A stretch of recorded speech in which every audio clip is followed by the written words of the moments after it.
Built for dust, born for distance, our Everest had its first Outback encounter.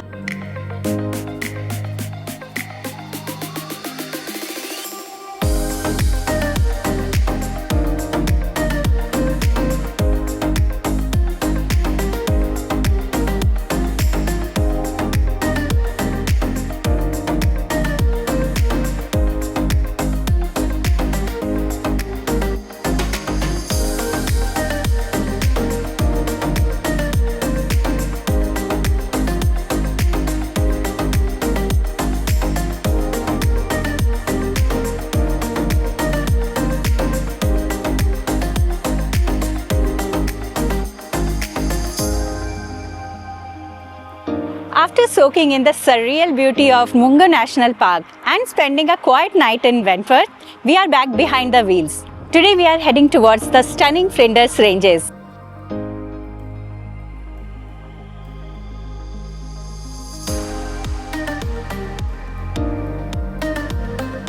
On the way, we stopped in the historic town of Burra for lunch at the Burra Hotel. It was a quick detour, but the food was fantastic, and the town's quiet charm made it well worth the stop.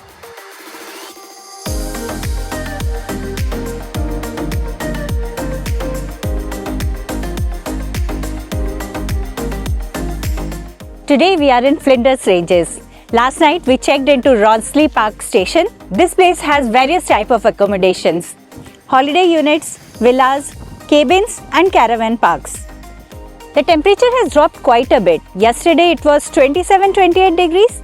Today it is down to 20 degrees. But we have a packed day as we are going to cover all the nearby attractions.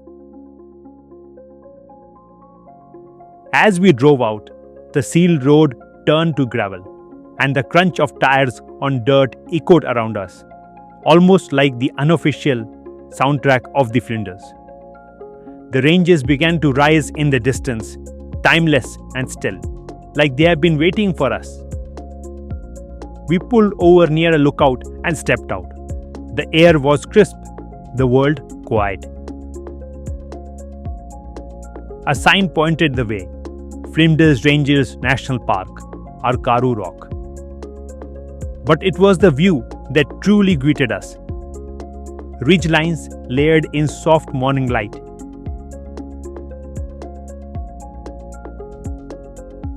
We followed the trail for a while, our feet crunching on dry leaves, the sun slipping through the trees. Then we reached Karoo Rock.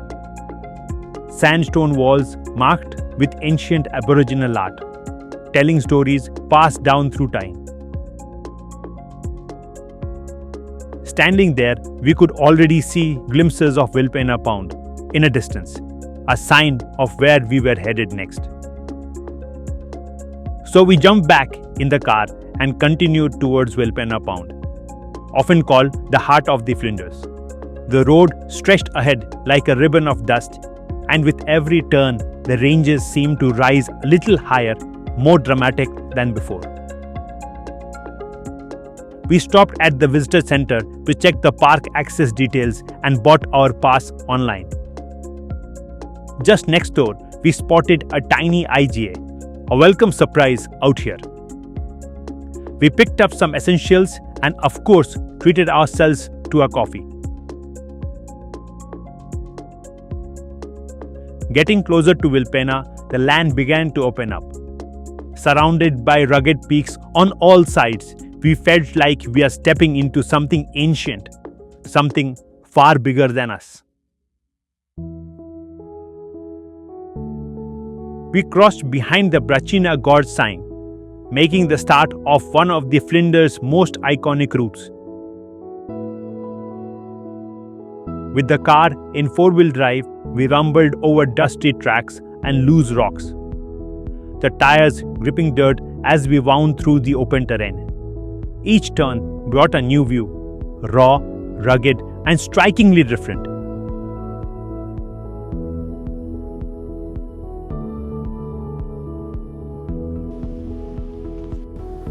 So we are at Brachina Gorge. It was a scenic drive. These gorges display 630 million years old geology. The entire place was an ancient seabed, uplifted to today's Flinders Ranges.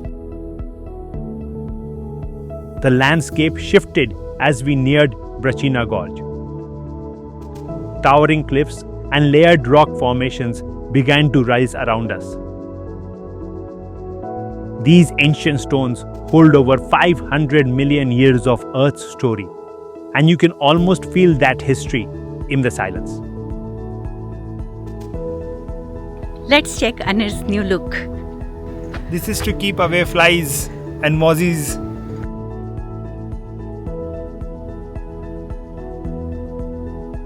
After soaking in the wild beauty of the gorge, we drove toward Bunyeroo Gorge, making the climb to Razorback Lookout.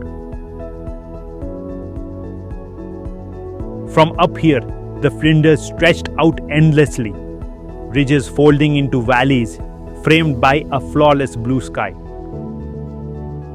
We stood still, just taking it all in. Places like this have a way of reminding you how small you are and how incredible that can feel. After soaking in the vast views of Razorback, we headed north to Blinman, a tiny historic town tucked deep in the ranges.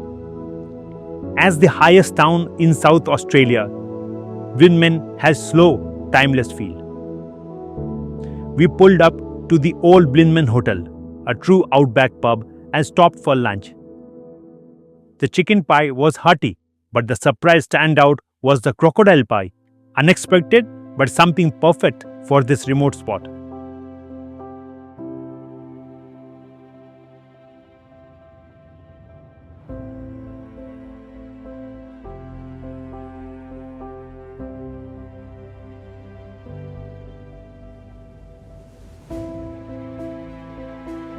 From there, we made our way to Stokes Hill Lookout for sunset. The road climbed steeply, rocky in sections, definitely a track best taken by a four-wheel drive. At the top, a miniature model of Wilpena Pound stood quietly, offering a scaled-down view of the vast land that surrounded us.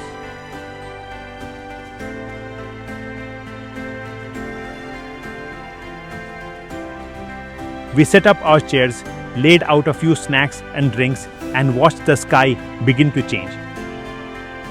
The colors rolled in, deep oranges, soft golds brushing across the ranges. Everything felt still.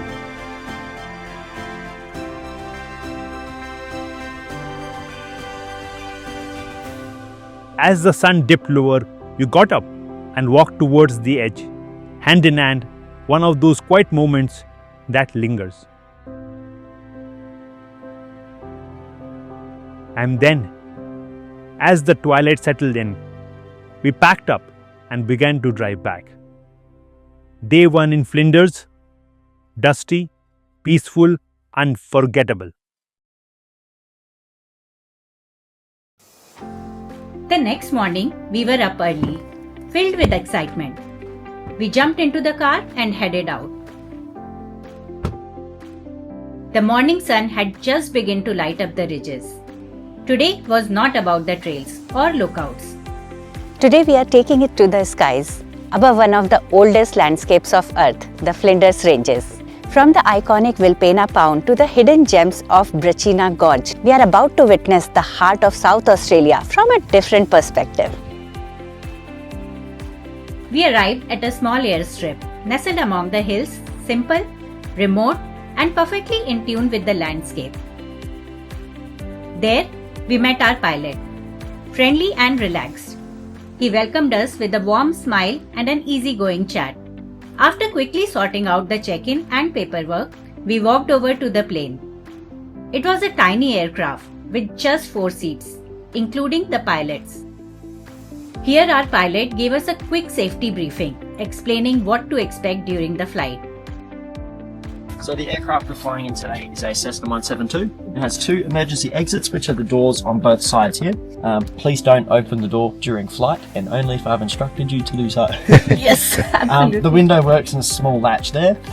It has a little support so it won't fly away. Now, should you feel a bit crook during the flight today, we do have these in all the seat pockets. Qatar Airways like to call these personal wellness bags. We call them souvenir bags because whatever you put in there, you get to take back with you at the end. But we shouldn't be needing those today. It's going to be quite pleasant up there. The headset goes on like a regular pair of earmuffs. Okay. Microphone will come down in front of your mouth, close enough that you can kiss it, but not touching your mouth, of course. It does have to be really close. It's voice activated, so you don't need to press anything. You can just speak. It'll be like we're all sitting in the same room. And I'll be giving a commentary, so if you have any questions or comments, feel free to ask. After briefing, we climbed aboard the compact plane. Every seat was a window seat. We geared up, strapped in, and put on our headsets. The engine started roaring with the flick of a button. The propeller spun to life with a loud buzz, and the smell of fuel filled the air. The moment had arrived.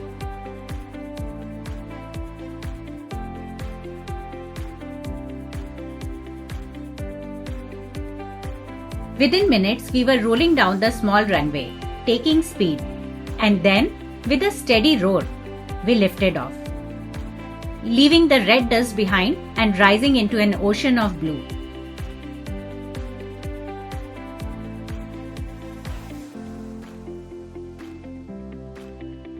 The views were incredible. The sun was rising on one side, clouds floated below us, and the massive Wilpena Pound came into sight ahead. As we soared above the landscape, our pilot became our guide, sharing stories, pointing out landmarks, and giving us a real sense of the land's deep history.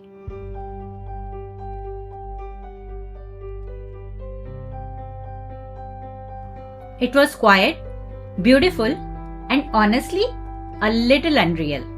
We couldn't take our eyes off it.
So we just returned from the scenic flight over Flinders Ranges, and wow, absolutely breathtaking.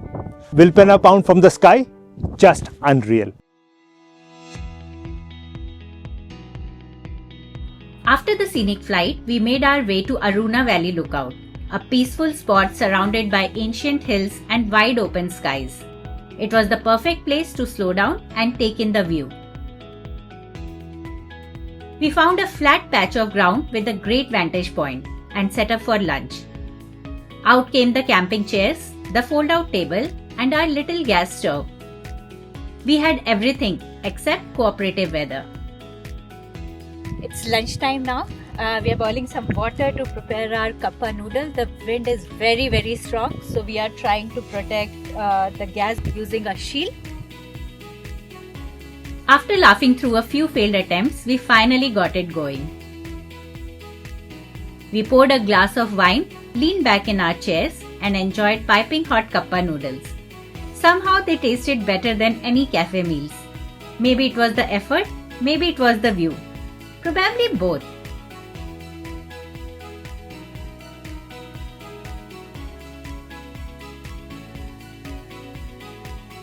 From Aroona Valley, we drove to the famous Cazneaux Tree, a tall red gum standing alone with the Flinders Ranges as its backdrop. It became iconic after photographer Harold Cazneaux captured it in 1937, naming it the Spirit of Endurance, to symbolize strength and resilience in the Outback. And indeed, this determined tree still stands strong 87 years later.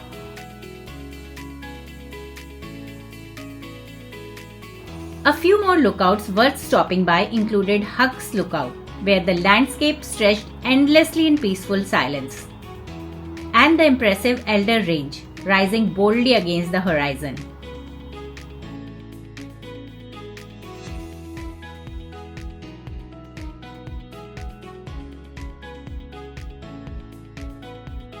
We ended the drive at the Walls of China.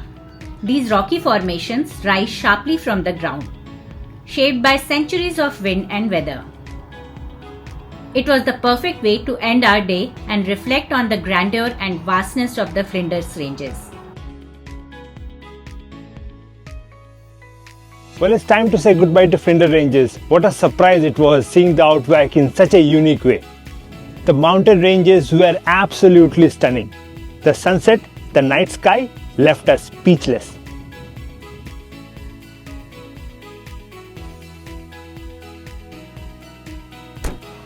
Thanks for watching. Join us in our next video as we explore Eyre Peninsula.